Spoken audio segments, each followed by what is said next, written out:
Salam damai sejahtera di dalam Tuhan kita Yesus Kristus. Shalom, selamat pagi dan semangat pagi.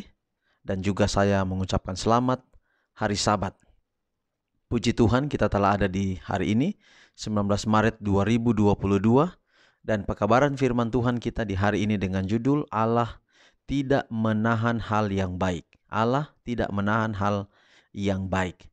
Dan saya juga menyampaikan selamat hari ulang tahun untuk adik atau anak muda Kimberly Mahingkalo di hari ulang tahun di hari ini. Puji Tuhan untuk hari ulang tahun, dan sekali lagi kita akan dengarkan pekabaran hari ini. Sebelumnya mari kita tunduk kepala dan kita berdoa. Bapa kami dalam sorga, Allah yang penuh kasih, cinta-Mu tidak pernah terbatas dalam hidup kami. Tuhan sudah peliharakan kami hingga di pagi ini. Kami bersyukur untuk kesempatan mempelajari akan firman Tuhan. Biarlah firman-Mu boleh menjadi berkat dalam hidup kami, dan kami boleh menggunakannya untuk menjadi pedoman. Bahkan firman-Mu menuntun kami untuk tetap setia kepadamu. Inilah doa kami, terpujilah nama Tuhan. Dalam nama Yesus kami telah berdoa. Amin. Sekali lagi renungan pagi kita hari ini, 19 Maret 2022 dengan judul Allah tidak menahan hal yang baik. Dan ayat tema kita Mazmur 84 ayat 12. Sebab Tuhan Allah adalah matahari dan perisai, kasih dan kemuliaan Ia berikan. Ia tidak menahan kebaikan dari orang yang hidup tidak bercela. Sekali lagi, Mazmur 84 ayat 12. Sebab Tuhan Allah adalah matahari dan perisai, kasih dan kemuliaan Ia berikan. Ia tidak menahan kebaikan dari orang yang hidup tidak bercela. Jadi kuncinya di sini adalah Tuhan tidak pernah menahan kebaikan, asalkan hidup tidak bercela di hadapan Tuhan.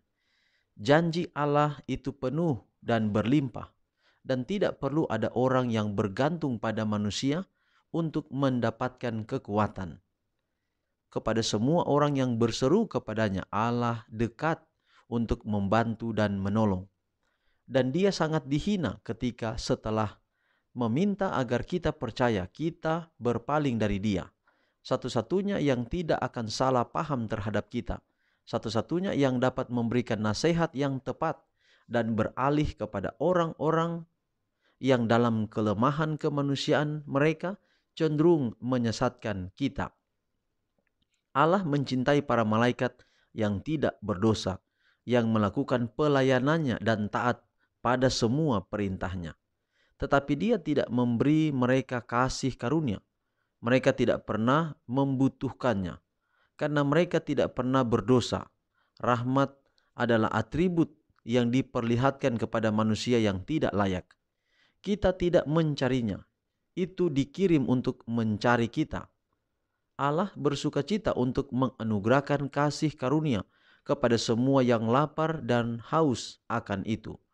Bukan karena kita layak, tetapi karena kita tidak layak. Kebutuhan kita adalah kualifikasi yang memberi kita kepastian bahwa kita akan menerima karunia itu.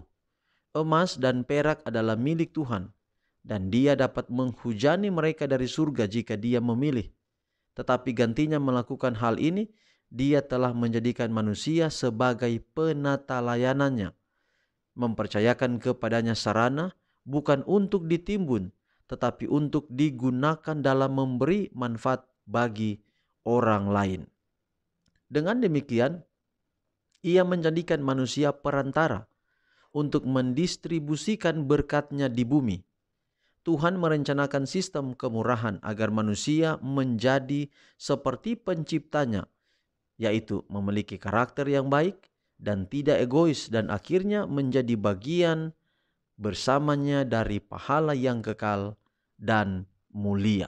Jadi saudara, Allah tidak menahan hal yang baik, walaupun kenyataannya bahwa Dia juga tidak mencurahkan kepada kita berkat hingga berkelebihan. Artinya bahwa kita bisa menjadi lupa akan Tuhan kalau kita memiliki harta yang sangat berlimpah. Bahkan kita akan menjadi berubah setia kepada Tuhan. Bukan berarti bahwa Allah membiarkan kita hidup di dalam kesusahan, tetapi setiap pergumulan kita, maka di sana iman bertumbuh untuk selalu bergantung kepadanya. Ini yang disebut dengan yang hidup tidak bercela. Tidak bercela artinya bahwa apapun kehidupan, bahkan kemiskinan, kekurangan menggerogoti, tetapi tetap bergantung kepada Dia. Itulah sebabnya sebenarnya bahwa tidak ada orang yang namanya bergantung kepada Tuhan, kemudian dia menjadi peminta-minta, itu kata firman Tuhan. Mungkin dia setia kepada Tuhan, tapi kehidupannya begitu. Mungkin rumahnya sederhana, dia tidak mampu membuat rumah yang besar seperti orang-orang lain, tetapi di sana kasih Allah menyertai dia dan dia selalu bergantung. Imannya dia selalu gantungkan kepada Tuhan. Ingat bahwa emas dan perak adalah milik Tuhan dan dia dapat menghujani mereka dari sorga jika dia memilih. Tetapi gantinya dia melakukan itu, dia telah menjadikan manusia sebagai penata layanannya. Nah, kunci di sini adalah bahwa Allah ingin kita menjadi penata layanannya. Apa yang dimaksud penata layanannya?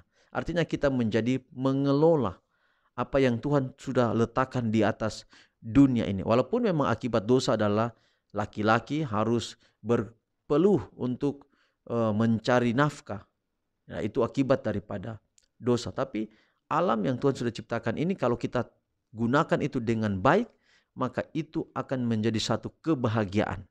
Jadi penata layanan itu menyangkut waktu, di sana juga menyangkut talenta, di sana juga menyangkut bagaimana kita menjaga tubuh kita, kemudian bagaimana kita menggunakan dengan baik harta yang kita miliki. Lalu kemudian bagaimana kita menjaga semua yang Tuhan karuniakan, percayakan kepada kita, termasuk alam sekitar kita itu dengan baik. Maka dengan demikian kita menjadi penata layanannya yang baik. Dengan itu ketika Allah memberkati kita, lalu kemudian respons kita adalah kita mengembalikan apa yang menjadi miliknya, maka berkat itu terus akan mengalir. Ingat, kita setia kepada Tuhan bukan supaya Tuhan setia memberkati kita, tapi justru karena Dia telah memberkati kita, maka kita akan mengasihi Dia, yaitu respons kita kepadanya. Tuhan kiranya memberkati kita dalam pekabaran hari ini. Selamat hari ulang tahun untuk Kimberly Mahingkalo. Amsal 3:16, di tangan kanannya ada umur yang panjang, di tangan kirinya kekayaan dan kehormatan. Tuhan berkati, kiranya panjang umur tidak hanya di dunia ini, tapi sampai dalam kerajaan sorga. Mari kita akhiri pekabaran pagi ini di dalam doa. Kita berdoa. Bapa kami dalam sorga, terima kasih untuk firman yang indah yang kami dengar pada saat ini. Kami akan melakukan kegiatan ibadah Sabat sepanjang Sabat ini. Kami taruh hidup kami ini ke dalam tangan Tuhan. Berkati Kimberly Mahingkalo yang pada hari ini berhari ulang tahun. Tuhan berkati, pelihara selalu orang tua, kakak beradik, bahkan semua tugas yang dia embani. Tuhan berkati sebagai siswa, berikan selalu keberhasilan. Berkati di gereja dia selalu aktif dan namamu dipuji, dipermuliakan. Berkati juga seluruh pendengar renungan pagi di mana saja berada, mungkin juga yang berhari ulang tahun hari ini. Tuhan kiranya akan memberkati. Inilah doa kami, ampuni kekurangan dosa kami, terpuji nama Tuhan. Dalam nama Yesus kami telah berdoa. Amin. Saudaraku, demikian renungan kita di hari ini. Tuhan berkati kita semua. Selamat hari ulang tahun khusus untuk Kimberly dan sampai jumpa besok. Shalom.